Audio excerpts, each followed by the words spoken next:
Hey guys, doing a little catch up on some summer cooling maintenance on my 91 560 SEC. This is something that's been long overdue, and I'm as guilty as anybody else in that I haven't flushed my cooling system in my car for quite a number of years, which is really not recommended. These all aluminum M117 V8 engines really need to have their coolant flushed every 2 years approximately. I've gone beyond that and had a little time today, and I said I'm just going to go ahead and do it. So wanted to share the video with you today. On these cars, it's pretty straightforward to flush the cooling system, and what I recommend is removing the thermostat first. And the thermostat is located on the side, I don't know if you guys can see this, on the side of the water pump housing. It's held together with 3 M6 bolts, and all you have to do is take this cast aluminum piece off from the water pump, slide it off, and then pull the thermostat out.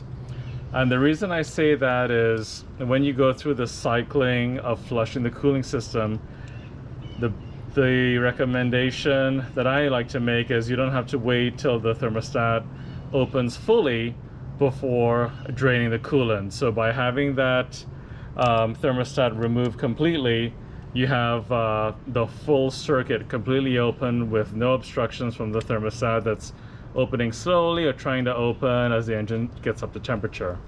So pull the thermostat out, and then bolt up the housing back to the water pump. Again, I'm just actually holding it together with 2 of the 3 bolts, and it's holding fine. Again, this is only for a couple of hours on a Sunday, so I wasn't too concerned about putting the 3rd bolt in. So 2 of the bolts will hold it together for the flushing procedure. And previously, when I rebuilt a full cooling system in this car, which included this aluminum radiator, and then the water pump and all the hoses and thermostats and everything else, I was using the Xerox Go5 coolant, which is the gold stuff. And over the years, I've been doing a lot more research on coolants that are compatible with aluminum V8s, and I'm transitioning away from the Go5, and I certainly recommend you guys do the same and do your research. And I can put a link to some interesting studies that were done on a Porsche 928, which is a very similar engine to this car in that it's an all aluminum V8 from the same time frame, same metallurgy.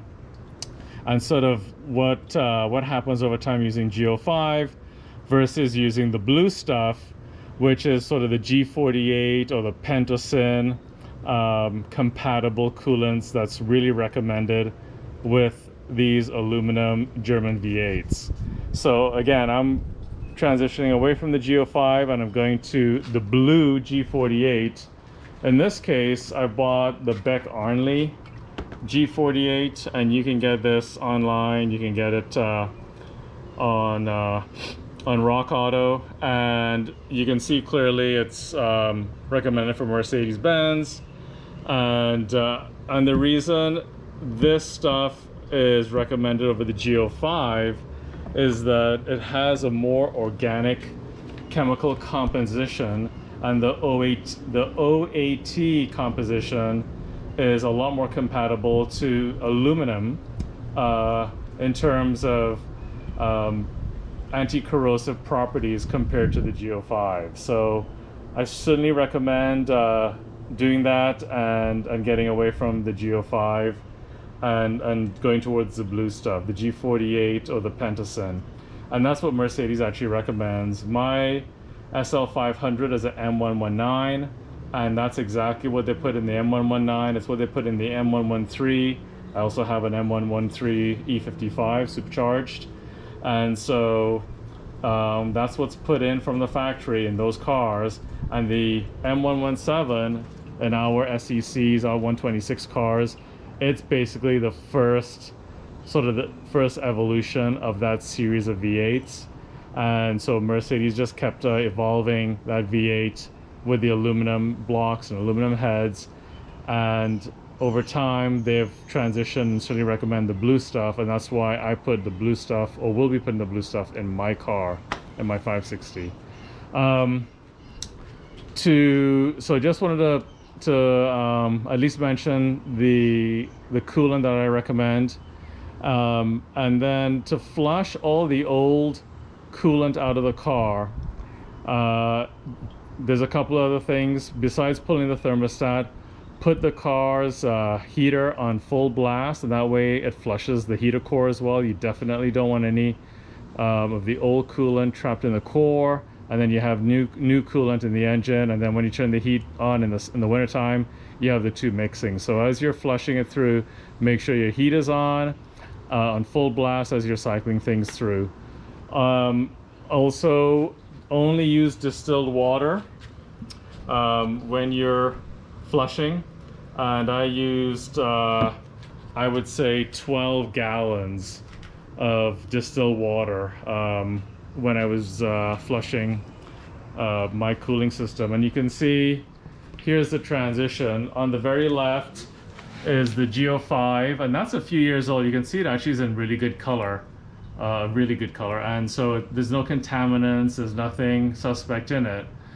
But anyway, that's the original Geo5, and as you can see, as I did the subsequent flushes and diluted it more with the distilled water, you can see slowly if the color has gone from the goldish Geo5 color to the fully clear distilled water color. So this is the last flush over here, and now I'm ready to top it off with the new blue G48. So it's going to take a lot of distilled water, so definitely buy lots of distilled water for the flushing procedure. And what I do is I crawl under the car and I just pull the lower radiator hose, and you can probably see that there, and that's the best way to drain it. And I just drain it into a plastic tub, and it's at the low point in the cooling system, so it's a great location to drain it all. And then of course I just fill from the expansion tank. That's the only point you can fill it. One thing that I am going to try is the original Mercedes 126 thermostat is an 80 degrees Celsius thermostat. This is one that I actually bought from Mercedes, and I put this in a few years ago when I did my cooling upgrades and the maintenance. And I'm actually going to try this Bayer Mahali 71 degree thermostat. So it'll start opening up a little bit sooner than that 80. I don't think it'll make too much of a difference in terms of how cool the engine runs, but I wanted to try this. This is really designed for cars in warm climates or hot climates like where I am in Houston. Today's 110 here. So certainly recommend if you live anywhere in the Southwest or the Third Coast or California, definitely get the 71 degree Celsius thermostat. And this is a German-made thermostat, so highly recommend this. If you live in the Midwest or the Northeast, then certainly the 80 degree factory OEM thermostat is sufficient. So anyway, pretty straightforward procedure, fairly inexpensive, and certainly something that's overlooked by a lot of owners over the years. I know we're very good about changing the oil annually or twice a year, depending on how much you drive the car. But the cooling system is as important as the lubrication system and the oil. So definitely don't neglect the cooling system. These M117 engines, they tend to run hot, and you certainly do not want to put them in a situation where they run extremely hot. And potentially can damage a head gasket or warp a head. Like I said, these are aluminum heads, aluminum blocks, and you want to keep an eye on the engine temperature and make sure that you're well within the range. My car on 105, 110 degree day, sitting in traffic with the air conditioning on, it'll be somewhere between 90 and 95 degrees Celsius if I'm just kind of crawling in traffic. And it now has never run hot, and it's always been well behaved in terms of temperature, and I plan to keep it that way. And I certainly advise all my 126 owner friends out there to just keep an eye on your cooling system, and certainly go through the process and maintain it as often as you do the other periodic maintenance on your car. So I hope this video is useful and helpful, and I will put a link to an interesting 25-page article on testing different coolants, excuse me, on a Porsche 928 from the Rentless forums that I'm a member of, because I'm a 928 owner, and sort of the discussions between Geo5 and some of the other coolants out there that owners have been running and shop owners have been experimenting, including the chemical composition and testing the pH and things like that. So hope everybody's doing well. Hope everybody's enjoying the summer and enjoying your 126s, and we'll catch you in the next video. Take care. Bye.